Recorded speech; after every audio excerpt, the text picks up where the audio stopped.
ప్రధానమంత్రి గారు కానీ రాష్ట్రపతి గారు కానీ ఎక్కడున్నా వారి ప్రోగ్రామ్స్కి వచ్చినప్పుడు వాళ్ళ ఆధీనంలో ఉంటారు. జనరల్గా త్రివిధ దళాలకి అధిపతిగా రాష్ట్రపతి ఉంటారు కాబట్టి సహజంగా ఈస్టర్న్ నేవల్ కమాండ్ ప్రోగ్రామ్స్ ఎక్కువగా వచ్చేది మన దగ్గర. రాష్ట్రపతి దేనికి వస్తుంటారు? నేవల్ సంబంధించినటువంటి యాక్టివిటీస్లో మేజర్గా మనకి పార్టిసిపేట్ చేస్తుంటారు. సో ఎవరు వచ్చినా దేనికి వినియోగించుకోవాలి? గవర్నర్ గారు వస్తారు, గవర్నర్ గారికి వినియోగించుకోమనండి. సో ఎవరు వచ్చినా అది ప్రభుత్వానికే కదా అని అంటున్నాను నేను.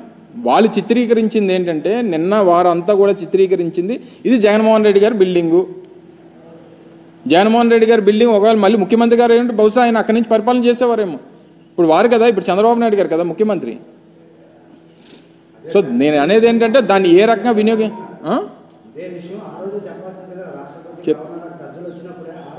ఆ రోజు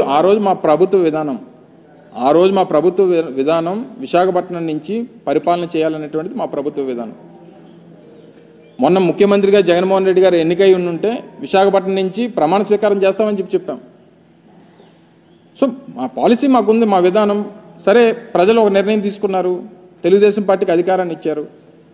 ఇప్పుడు దాన్ని ఏ రకంగా వినియోగించుకోవాలనేటువంటి దాని మీద మా సలహా. ఇప్పుడు చంద్రబాబు నాయుడు గారు మా కోరిక అయితే విశాఖపట్నం నుంచే విశాఖపట్నాన్ని రాజధాని చేయాలని. కానీ వారి నిర్ణయం, వారి విధానం, వారికి అమరావతి. సో ఏదేమైనప్పటికీ వారి నిర్ణయంలో మార్పు ఉంది కాబట్టి, లేదా వారి విధానంలో వారికి ఒక వేరే విధానం ఉంది కాబట్టి, మార్పు అనే దానికన్నా వారికి ఒక విధానం వేరే ఉంది కాబట్టి, సో ఇప్పుడు దాన్ని మా తాలూకు సజెషన్ అది. దాన్ని ఏ రకంగా వినియోగించుకోవాలనేటువంటిది వారిష్టం. ఒకవేళ మేమే అధికారంలోకి వచ్చింటే మా గతంలో మా అధికారులు చెప్పినట్టుగా, వారు సూచించినట్టుగా ముఖ్యమంత్రి గారు అక్కడి నుంచి పరిపాలన చేసేవారు. మా విధానం అది. సో ప్రజాస్వామ్యం, దీనికి ఒక నిర్ణయం వచ్చింది, ప్రజల నుంచి ఒక తీర్పు వచ్చింది, తీర్పు ప్రకారం వారు అధికారంలోకి వచ్చారు, వారి విధానాలు ఒకటి ఉన్నాయి, వారి విధానాల ప్రకారం చేస్తారు. మా తాలూకు సజెషన్ అది. దాన్ని ఏ రకంగా వినియోగించుకోవాలనుకున్నా అది ప్రభుత్వ ఇష్టం, మా ఇష్టం కాదనేటువంటిది ప్రజలకు తెలుసు. అది మా ఇష్టం అన్నట్టుగా, మా కోసం కట్టుకున్నాం అన్నట్టుగా దాన్ని చిత్రీకరించడం కరెక్ట్ కాదనేటువంటిది మా అభిప్రాయం. దాన్ని మేము క్లారిటీ ఇస్తున్నాం తప్ప ఇంకే దానికి సంబంధించి ఏ నిర్ణయం తీసుకోవాలన్నా ఇప్పుడు ఉన్నటువంటి ప్రభుత్వం తీసుకోవాలనేటువంటిది మా తాలూకా అభిప్రాయం.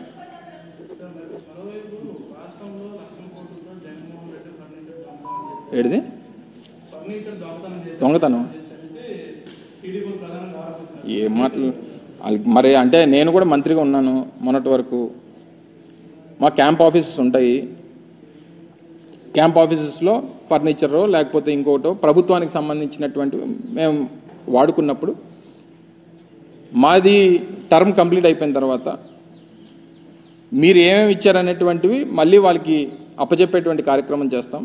ఇవి కాకుండా ఇంకేదైనా ఉంటే వాళ్ళని తెలియజెప్పమని చెప్తాం.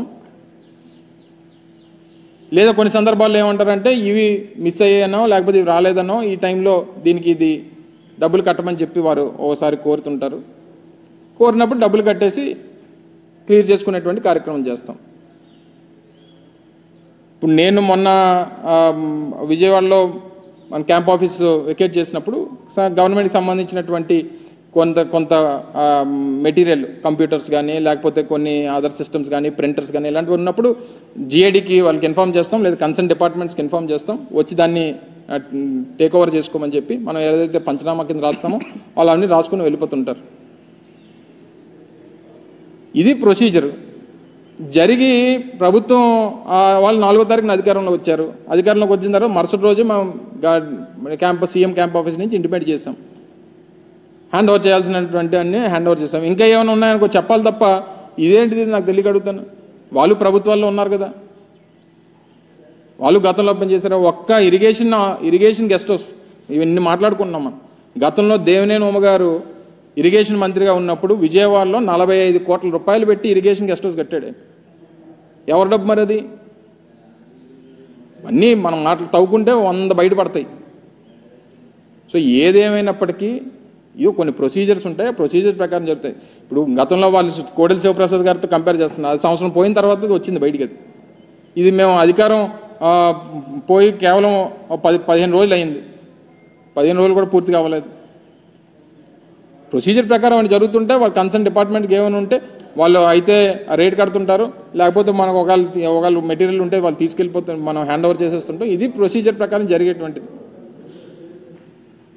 ఇంక వాళ్ళకి ఏది నోటుకు వస్తే అధికారంలోకి వచ్చాం కాబట్టి ఏది పడితే అది మేము మాట్లాడతాం, ఏది పడితే అది అవాండాలు వేస్తాం, ఏది పడితే అది మేము చిత్రీకరిస్తామని అంటే సిస్టంలో కొన్ని ఉంటాయి. అందులో కూడా కొంతమంది సీనియర్ మినిస్టర్లు ఉన్నారు, గతంలో పనిచేసినటువంటి వారు ఉన్నారు. ఇవన్నీ కూడా కొంత ఫాలో అయ్యి ప్రోటోకాల్స్ ఫాలో అయ్యి మాట్లాడితే మంచిది అనేటువంటిది మా అభిప్రాయం. Right, thank you.